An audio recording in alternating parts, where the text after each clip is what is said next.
Welcome to this episode of Origin Stories, the podcast. It's a great honor for us to do this podcast with Honesty Ndou, who was actually on the stage behind me.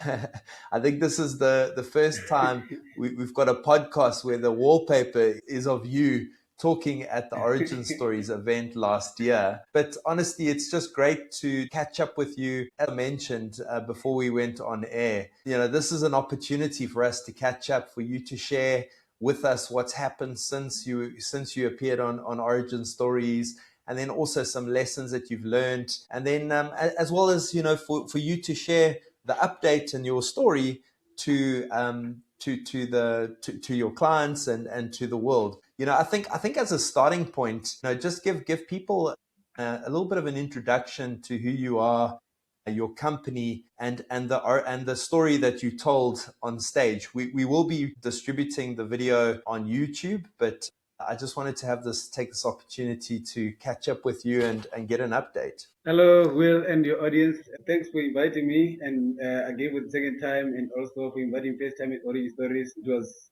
interesting to be on the stage for the first time in my life. I was nervous, but we got it done, and the rest of the colleagues that I was with. My name is Honest Ndou, from Limpopo. I speak Chivenda. Basically, my story is I came to Joburg as a young graduate from high school. I came to Joburg. I couldn't find a place to stay. Met with strangers who helped me. Worked in a construction company. Stayed in the bush for like a year. Then I got a job as a gardener for Mr. Bruce and Jenny Jacobs, whom I worked for a couple of years, around 7 years, 7 to 9 years.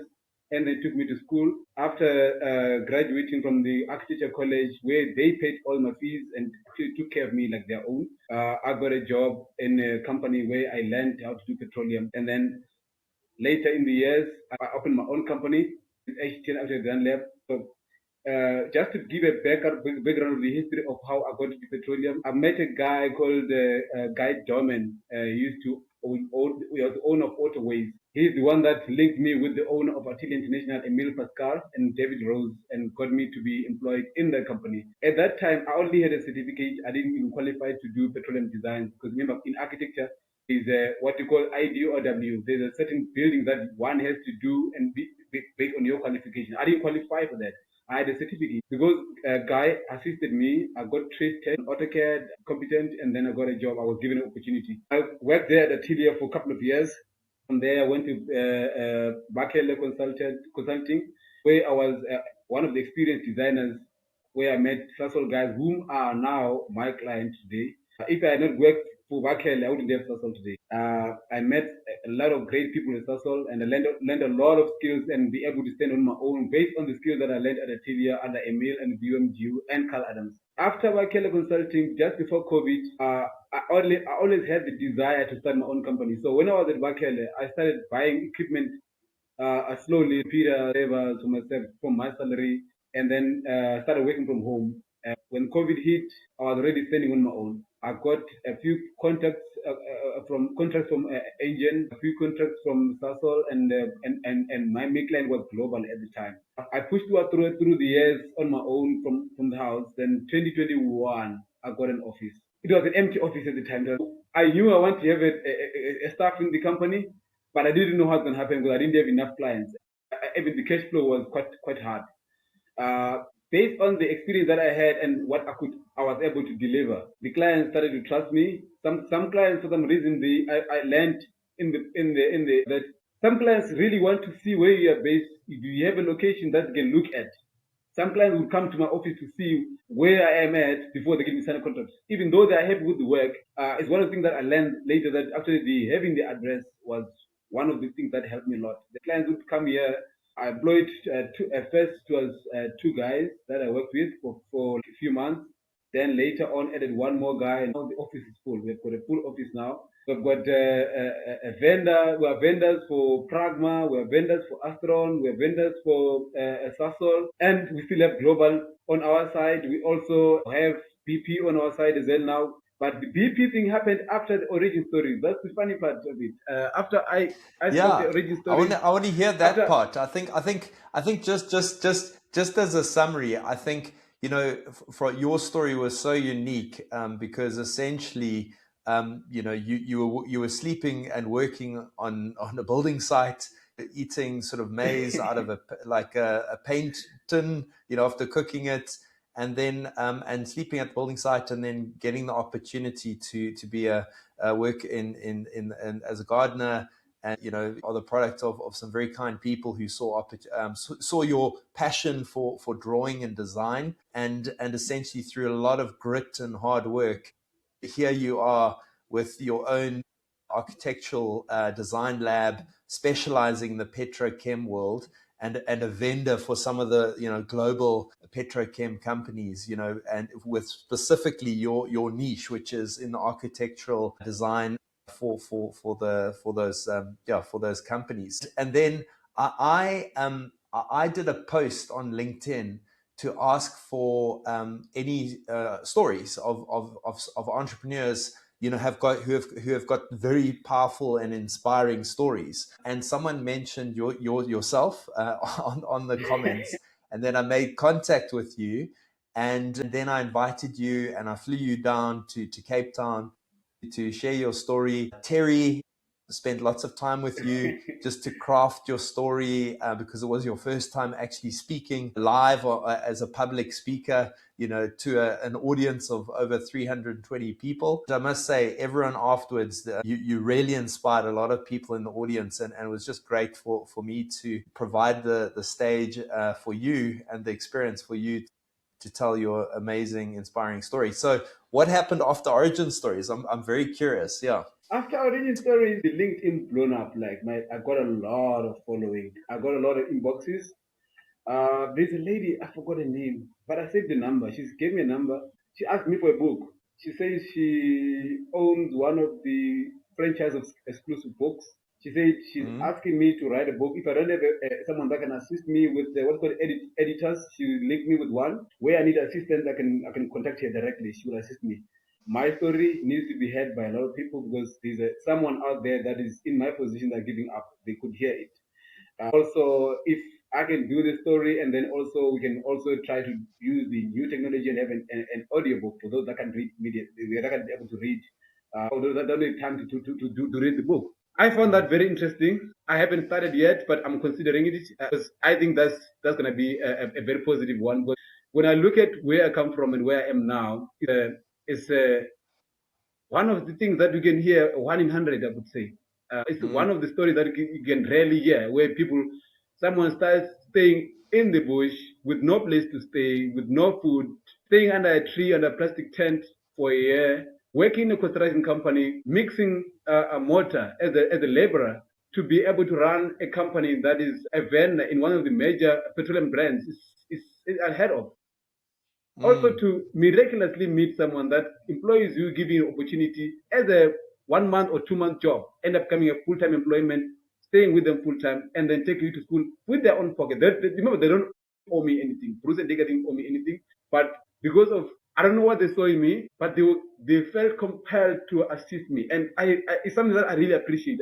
And I think there's so many stories like that as well, of just ordinary South Africans just doing extraordinary sort of acts of compassion and care, and we've got this amazing, despite what you hear on sort of the news and that, there's a lot of these positive stories and that have to be shared, to showing how someone helped someone else, and you've creating economic value for you, your family, and also for this country, so that's very inspiring. And you mentioned that you also got incredibly busy, and you've actually hired some more people. You also spoke to Craig from an AI point of view, and you sort of started chatting about how you could use like AI in your design work and in your lab. So share some more about that. So the story for Craig sparked not only me, even one of my colleagues in Mpo Makamani is one of my colleagues who worked together here in the office. So I came to Cape Town. I came there. I didn't know much about AI.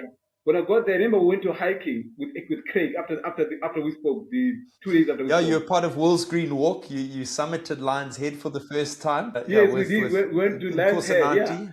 On Yes. our way back, I spoke to multiple people on our walking up. On our walking back, I walked with the Craig, and then we went to the coffee shop. At the coffee shop, for some reason, he came to me. He wanted to understand what I do, how do we render. First of all, which software do we use for rendering? I told him we use Lumion, and then he introduced a software called Runway to me. He showed me from his phone what can it can get, how to run prompts, how much he can do. Sharp, we did not share contacts immediately at the time. And then I came back to the office. I shared with the guys in the office. Umpo caught it. I told him, oh, this is what AI can do. This is what this guy can do. We want to create LinkedIn. We saw things that he posted, and then based on the app he introduced to me, Umpo jumped on the he subscribed on Nano Banana and Runway.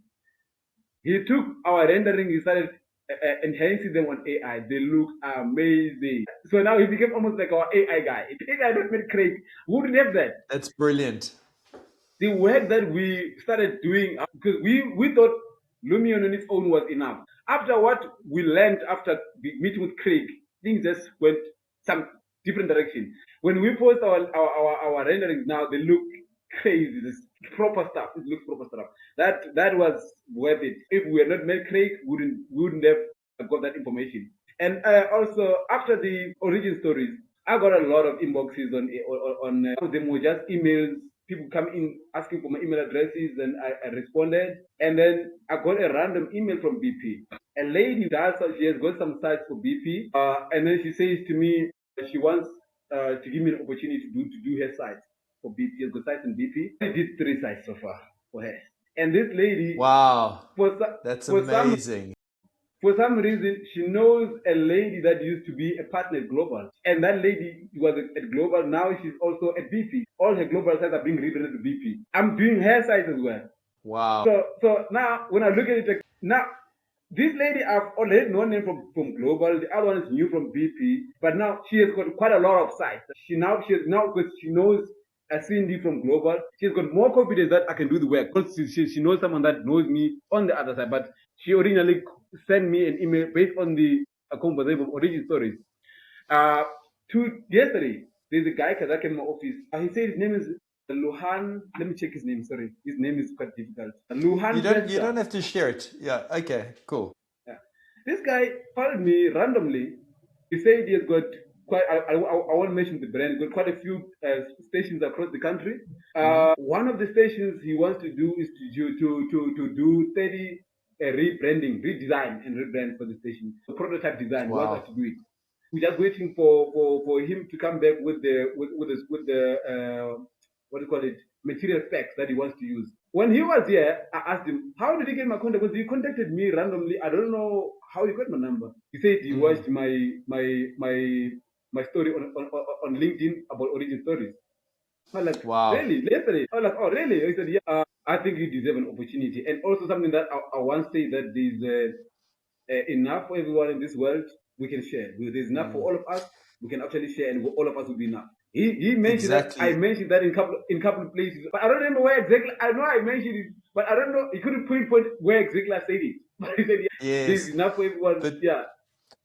But that really makes my heart sing, because it's I always say that good things happen to good people, and I think that you're a great example of what's possible when you've got a mindset and an attitude and a sort of a hard-working sort of make a plan. Like everything is up, like from where you've been, and I just think, and I think the other thing that you don't realize, honesty, and I'm going to share it with everyone listening, is that your story inspires me and other people like me to be better. Thank you. So imagine the impact it has on us as a country if everyone is inspired to be better, because my trajectory is quite flat where I've come from. Like yours is an absolute hockey stick,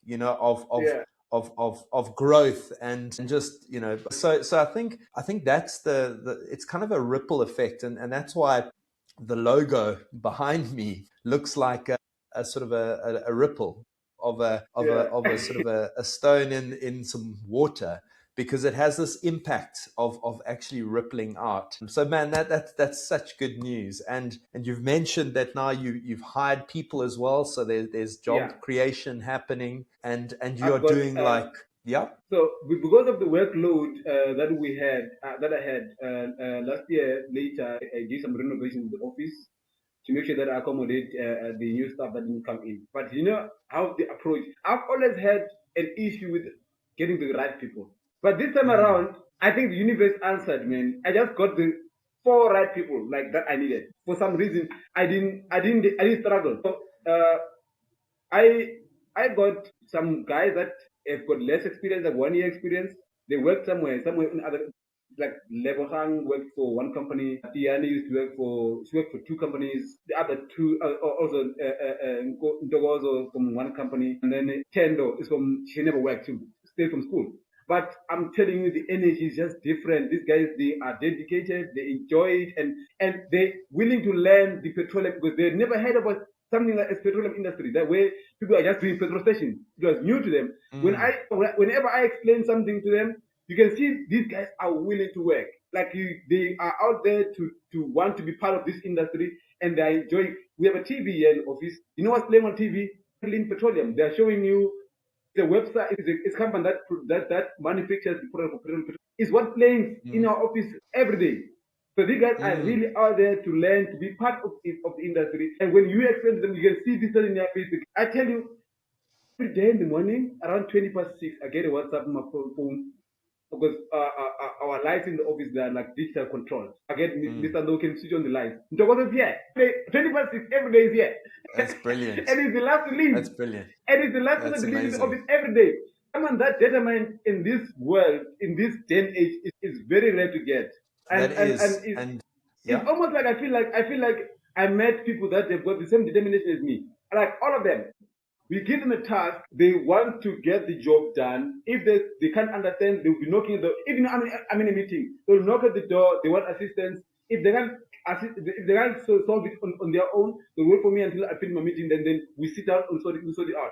We don't wait for tomorrow. Even if it's time to knock off, they wait for me, we sort that out, and then tomorrow we jump on the work. That kind of determination, I've always wanted that. But I couldn't get it, but for some reason, the universe responded on this one because I got the right stuff, and I got people that are willing to push the company forward, and we get the deadlines met, and then we deliver all the work needed by our clients. I really appreciate that. I really appreciate myself that's for that kind of determination. but that's brilliant. What I love to do with these sessions, and like I mentioned to you before we started recording, is that this becomes almost like a visual diary of where you are on the 16th of April, 2026. And it's one of those things, pretty much like your origin story, which you can also have a look at.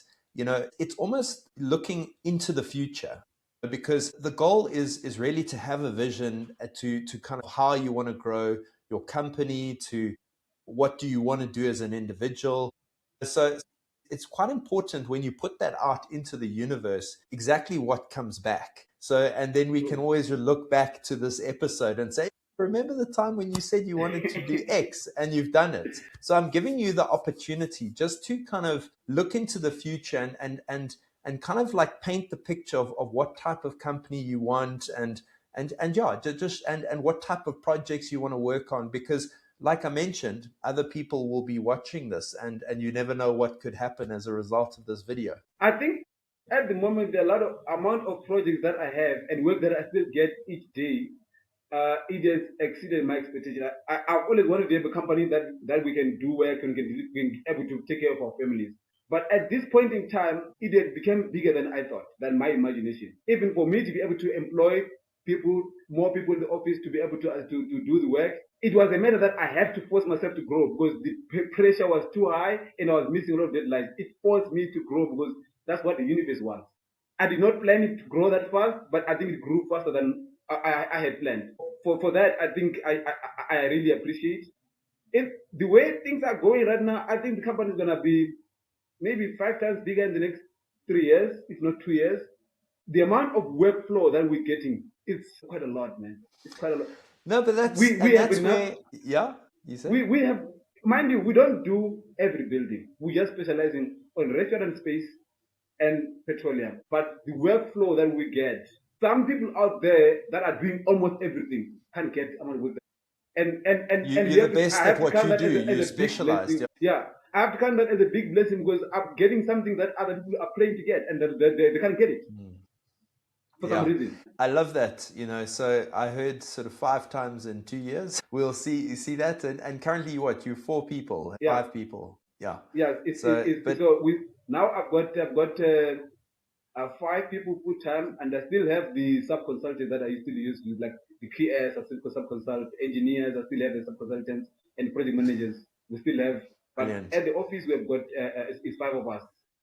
And remind you, I've been running using sub consultants for almost 4 years, and sometimes I'll be the only one in the office, and then when I get work, I send out to the guys to assist me. Now I'm like, nah, I can't sub consult everything. I'm gonna have guys that are in the office full time. When on some for certain parts of the project, like container design, we still sub consult with them before, and then we QS, we still have Ndou, and we still have other things that we sub consult. But work that I used to do on my own, now we are sharing that in five of us. But that's brilliant. I think the Yeah, other lessons that I've got is it takes different people to support you to kind of grow the business. Through my experience in supporting businesses, it's really about businesses at 3, 10, 30. That's where you've got to change systems. So you currently between the 3 and 10, but when you get to 10 people, it's going to be a very different business to when you get to 30 people. And then after 30 is 100 people. That's when you need sort of middle management and HR and that type of things. But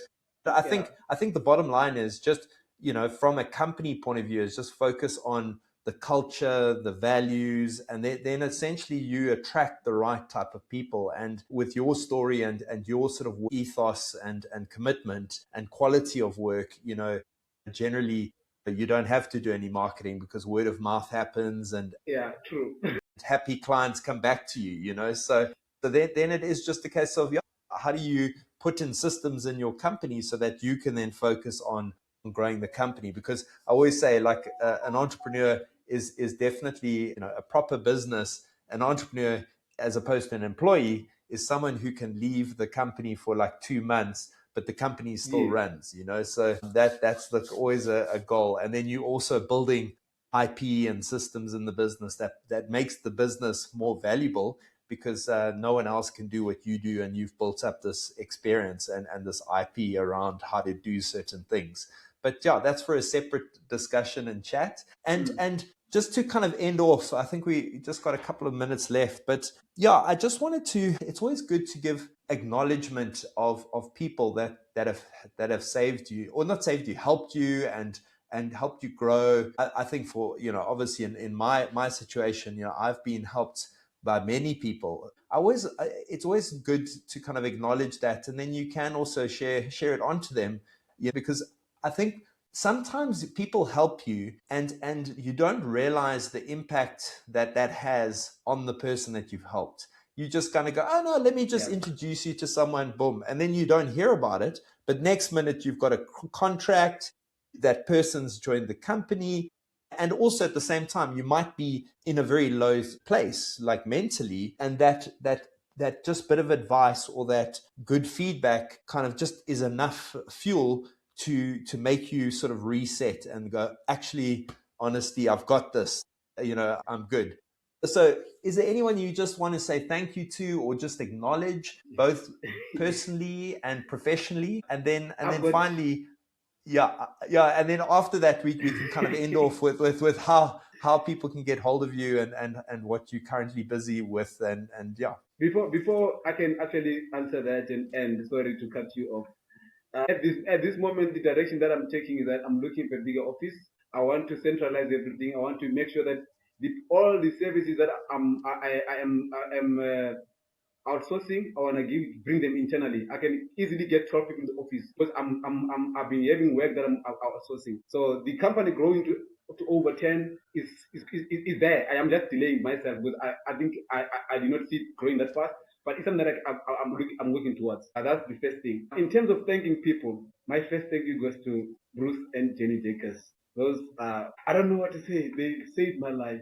I would be on the street, maybe I don't know where I would be if it was not them. Maybe I'll be putting a trolley for garbage somewhere on the streets if it was not them, or I'll be working as a bricklayer. I don't know what I can't imagine where I would be if they did not help me, because there was no way I could have the life that I have now without Bruce and Jenny. I wouldn't have that life. It gives me goosebumps when I think about them, man. That's beautiful, I can't man. imagine it. Yeah. And if with in their absence, every single time their parents could step into their space to make sure that I have my back covered.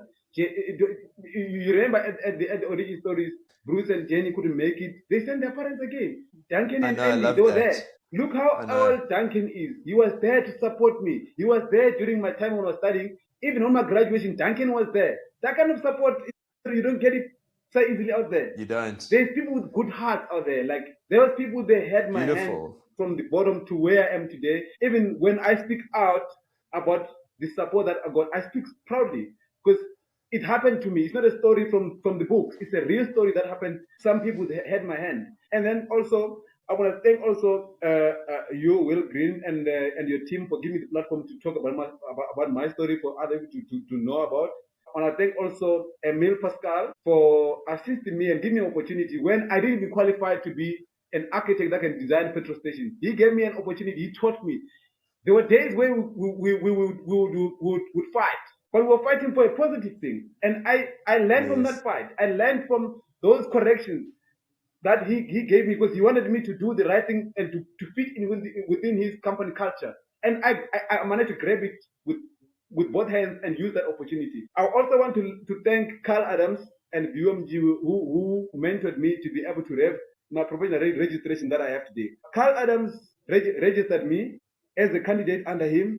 I worked under him. When he went overseas, he left me under VUE, but he still signed off my MTR until I wrote my final exam. So everything that I know today is the knowledge from Carl Adams, VUMG, and Emile Pascal. Those guys molded my career to be where I am. HTL wouldn't be where it is if they did not mold me and put the skills that I have today. I'm also going to thank Mr. George Sondlo. Mr. George Sondlo is the man that found me as a gardener when I was still working for Bruce Jacobs. He registered HTN for me. I did not pay a cent for registration of HTN.